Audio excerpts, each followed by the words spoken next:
और नवरात्रि में भी देवी की आराधना का एक स्मरण का सुख है महाराज। ज्योत का विधान है, नवरात्रि में देवी की ज्योत लगती है, अखंड ज्योति लगती है, जवारे बुआए जाते हैं, कलश लगता है।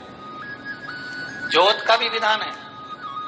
जिसके यहाँ दिया अखंड जलाया जाता है, अगर वो दिए की लो, दिए की बाती अगर दक्षिण दिशा की होती है तो उसके घर में साल भर में एक घात जरूर होती है।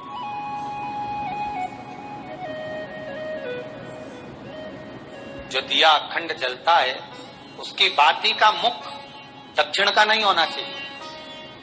अगर आपने देवी भागवत का स्मरण करा हो, देवी भागवत को अगर सुना हो, तो देवी भागवत में स्पष्ट किया गया कि पूर्व की ओर मुख करा हुआ दिया, अर्थात पूर्व की ओर ज्योत जो जलाई जाती है वो संपदा की वृद्धि करती है। पश्चिम की ओर मुख कर कर जो ज्योत लगाई जाती है महाराज, वो वैभव को देती है। और उत्तर की ओर जो मुख कर कर ज्योत जलाई जाती है, उत्तर की ओर जो ज्योत का मुख रहता है वो आयु की वृद्धि करती है, घर में अकाल मौत को रोकती है।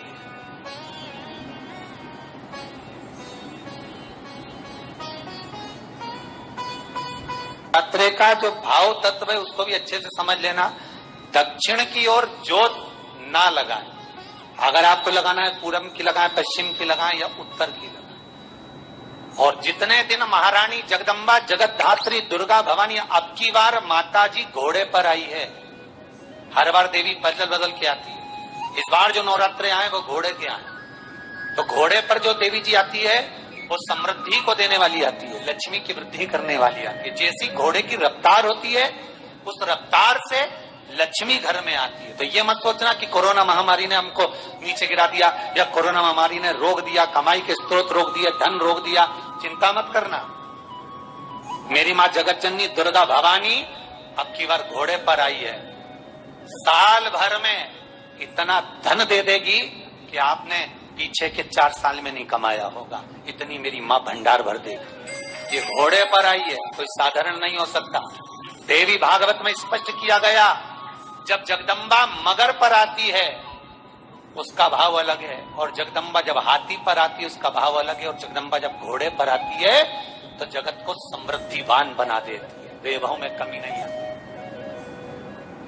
अभी भले दुनिया के लोग अभी रोते हैं कि पैसा नहीं आ रहा, कोरोना महामारी ने सब तोड़ दिया, रोक दिया, पर चिंता ना करना। मेरी माँ अगर घोड़े पर आई है तो उसका सुख आपको जरूर मिलेगा।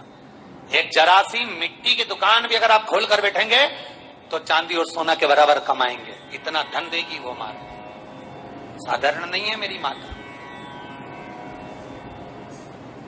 तात्विक सुख का आनंद देने वाली, लाभ तत्व प्रदान कर।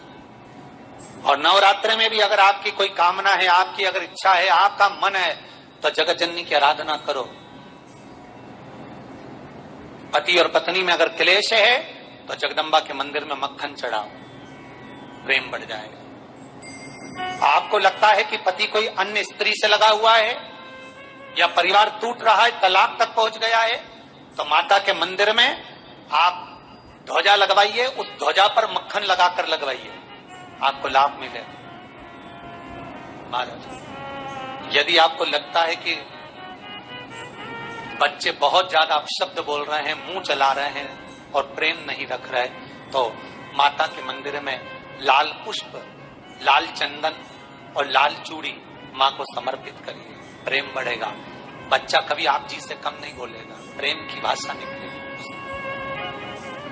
माँ जगत जननी की आराधना, जगदम्बा की उपासना। नवरात्रि में 9 दिन में से कोई एक दिन ऐसा ले लो जिस दिन कन्याओं का भोजन कराओ, साथ में उनको लाल चुनरी ओढ़ाओ या कोई लाल वस्त्र, लाल पूजन की सामग्री उनको दो, सुख मिलेगा, आनंद।